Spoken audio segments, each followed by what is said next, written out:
ওই দিন তো কেটা হলো পয়সা চাইছি তো পয়সা দিতে চায় না, দরকার পড়ে পয়সা দেখেছি এইদিকে।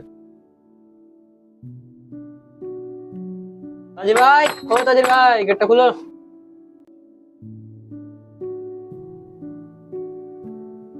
আসসালামু আলাইকুম ভাই। ওয়ালাইকুম আসসালাম। তো এখানে আসার কারণ? বলছি আপনি যার কাছে খাসিটা নিয়েছিলেন ওই ঈদের 2-3 দিন আগে, কিছুটা টাকা আপনি বাকি রেখেছিলেন, ওই টাকাটাই নিতে এসেছি। এখন অসুবিধা আছে বলে আমি আপনার কাছে টাকা নিতে এসেছি। আপনি বলেছিলেন নিজে মনে দিয়ে দিবেন, কিন্তু আপনি হয়তো ভুলে গেছেন। আপনি যদি এখন টাকার ব্যবস্থাটা করতে পারেন একটু ভালো হবে। ও আচ্ছা আচ্ছা, ওই সেই 5,000 টাকা বাকি ছিল, এটাই তো। তো এই সামান্য একটু টাকা দিয়ে দেবো, দিয়ে দেবো। ওগুলো টেনশন করতে হয়, ঠিক দিয়ে দেবো। এখন তো টাকা সেরকম নেই, বলেই দিয়ে দেবো, একদম ঠিক দিয়ে দেবো। বাড়ি আসতে হবে না, আমি নিজে যেয়ে দিয়ে দেবো।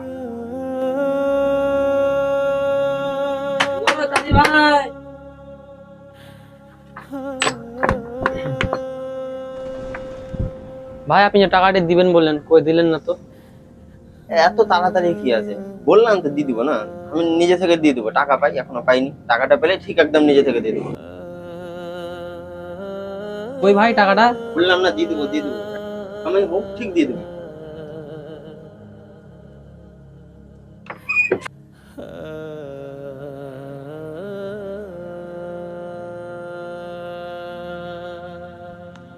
দিয়ে এটা নতুন মোবাইল নিলাম, একদম পুরো গোল্ড। এই এলাকায় কাউরে নেই। ভালোই তো, মোবাইলটা দেখতে ভালোই লাগছে। কতটা নিলা? ওই বেশি পড়েনি, কম সমে পড়েছে। এই 30,000 টাকা নিলে।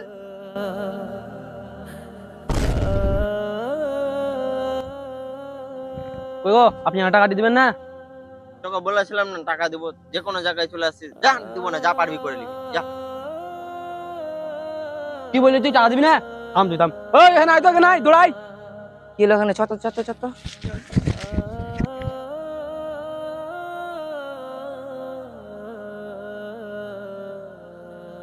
মার আগে, মার মার মার।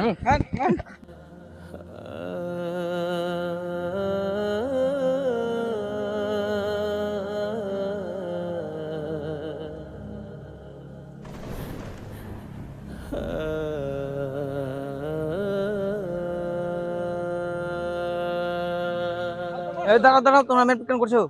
দাঁড়াও, তোমরা এখানে মেরপিট কেন করছো? দাঁড়াও। এই বললেন ইমাম সাহেব, আপনি কি বলবো আর বলেন। এর কথা শুনলে আপনি ওকে মারতে যাবেন। কেন, আরে কি করেছে? শুনেন তাহলে আপনি। আসসালামু আলাইকুম। ওয়ালাইকুম। আমার কাছে কি একটাই খাসি আছে? হ্যাঁ বলি, আমার কাছে একটাই খাসি আছে, ওই আরো ছিল 5টা, বিক্রি হয়ে গেল সব, এটাই বাকি আছে শুধু। তার এটার দাম কত পড়বে? দাম তো বেশি না, ওই লাস্ট খাসি আছে, আপনার কাছে কম করে ধরে 15,000 দিবেন। 15,000 তো বেশি হয়ে যাচ্ছে, একটু কম সম করেন, ওই 10,000 নেবেন। আপনি এই খাসিটাকে দেখেছেন? ওজন কত হবে, চেহারা কত সুন্দর আছে, খাসিটা ঠিক না কত? আপনি একটা কাজ করেন, 1,000 কম দিয়ে আপনি 14,000 দিন। 14,000? না না, 14 না, শোনেন, আপনারও না আমারও না, 12,000 টাকা নিন। আচ্ছা ঠিক আছে, আপনি 12,000 দিন। আচ্ছা, তোমাকে আমি ফোন পে করে দিচ্ছি, তোমার নাম্বারটা বলো।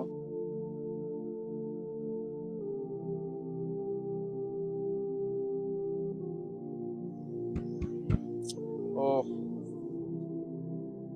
5,000 টাকা তো কম হয়ে গেছে, তো পরে দিলে হবে না?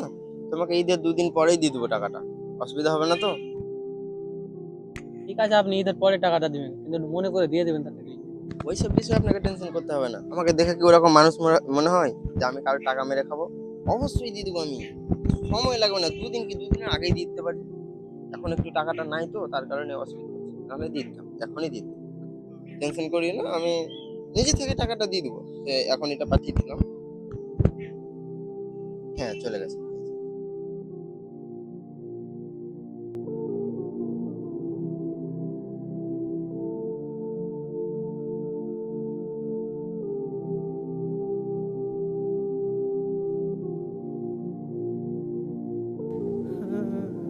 আচ্ছা তাহলে এই ব্যাপার, এটা ইসলামের দৃষ্টিতে খুব খারাপ ব্যাপার এটা।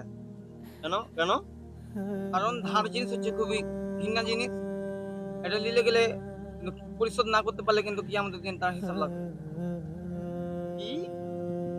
আমাদের শেষ নবী হযরত মুহাম্মদ সাল্লাল্লাহু আলাইহি সাল্লাম তিনি ওইকার সাহাবীদের ঋণ পরিশোধ না করার কারণে তিনি তাদের জানাজায় শরীক হননি এবং তাদের জানাজাও পড়াননি। এটা কি সত্যি?